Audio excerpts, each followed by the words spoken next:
Ada 3 hal dahsyat tentang hari depan orang percaya. Yang pertama, hari depan yang Tuhan siapkan adalah hari depan yang penuh kepastian dan kemajuan. Hidup Kristen bukan soal diberkati atau tidak diberkati. Perdebatan ini tidak selesai-selesai. Ada kelompok-kelompok yang mempertahankan dan berkata, orang yang iring Kristus pasti kaya. Sementara ada kelompok-kelompok yang anti dengan teologi itu sambil berkata, orang-orang yang kaya tidak akan pernah masuk surga. Orang-orang yang kaya masih dikuasai oleh roh kedagingan. Hidup Kristen harus menderita. Makin menderita, kita makin masuk surga yang luar biasa. Buat saya kedua pandangan ini sama gilanya dan sama ngaconya, saudara-saudara. Yang saya percaya, iman Kristen menekankan keseimbangan. Betul kita diberkati. Tapi kalaupun kita lewati penderitaan, kita percaya tangan Tuhan selalu menyediakan kekuatan dan kemenangan buat kita. Berikan tepuk tangan yang meriah. Kita bukan orang cengeng yang menangisi penderitaan.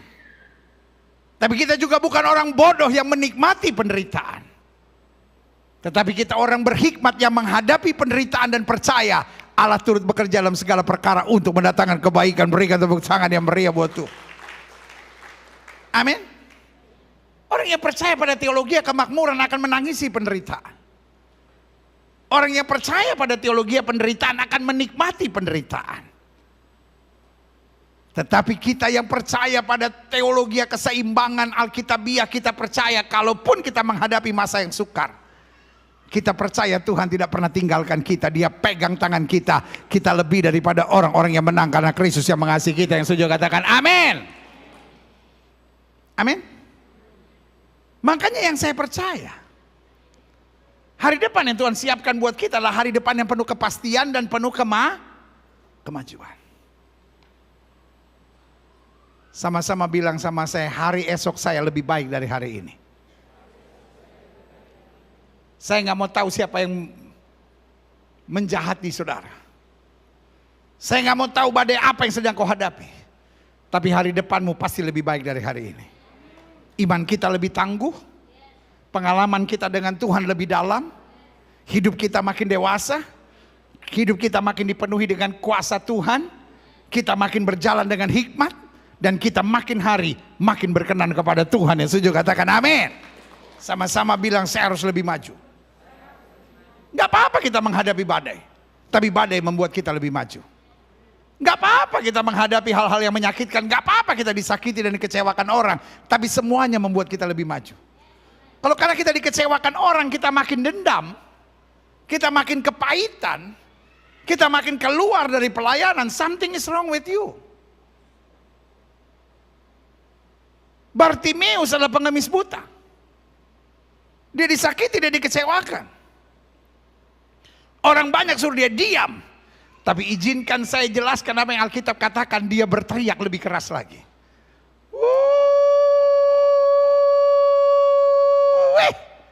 Disakiti dan dikecewakan membuat dia lebih semangat melihat anugerah dan kasih karunia Tuhan yang luar biasa. Berikan tepuk tangan yang meriah buat Tuhan. What is the measurement? Apa ukurannya? Kalau karena masalah kau akhirnya meninggalkan pelayanan. Kalau karena masalah kau akhirnya berhenti berdoa. Kalau karena masalah akhirnya kau banyak mengeluh dan bersungut-sungut. Berarti iblis sedang menang atas kehidupan saudara. Tetapi ketika di tengah masalah kita makin cari Tuhan. Di tengah masalah kita makin tetap semangat melayani Tuhan. Itu artinya pekerjaan Tuhan sedang semakin nyata dalam hidup saudara. Haleluya. Yang kedua saya pelajari, hari depan apa yang Tuhan siapkan buat kita? Hari depan yang penuh damai sejahtera. Ada banyak orang bilang, lo bagaimana saya bisa damai sejahtera? Saya masih tinggal di rumah kontrakan. Setiap tagihan datang bagaimana bisa damai sejahtera? Pendeta deg-degan. Izinkan saya menjelaskan buat saudara. Damai sejahtera tidak ada hubungannya dengan apa yang saya miliki. Kalau karena apa yang saya miliki baru saya damai sejahtera, saya beri nama kita hanya orang duniawi. Tapi damai sejahtera berhubungan dengan respons kita dalam menghadapi segala perkara. Sama-sama bilang sama saya, damai sejahtera tidak ada hubungannya dengan apa yang saya miliki. Tapi damai sejahtera berhubungan dengan respon saya menghadapi segala perkara. Bukankah Yesus meresponi dengan tepat segala tekanan yang terjadi dalam kehidupannya ketika di kayu salib? Orang berteriak, salibkan dia, salibkan dia. Tentara Romawi ambil cambuk dan mencambuk Yesus. Tapi respon Yesus adalah ampunilah mereka sebab mereka tidak tahu apa yang mereka perbuat. Sama-sama bilang sama saya, ini soal respons. Kalau engkau tidak damai sejahtera bukan karena suamimu kasar. Kalau engkau tidak damai sejahtera bukan karena istrimu terlalu menyakitkan. Kalau engkau tidak damai sejahtera bukan karena situasi rumah tanggamu terlalu banyak masalah. Kalau kau tidak ada damai sejahtera bukan karena mertuamu terlalu ikut campur. Kalau kau tidak ada damai sejahtera bukan karena mama dan papamu tidak punya waktu untuk memperhatikan dan mempedulikan engkau. Saya khawatir kalau kita tidak punya damai sejahtera. Karena kita terlalu banyak tuntutan dalam kehidupan.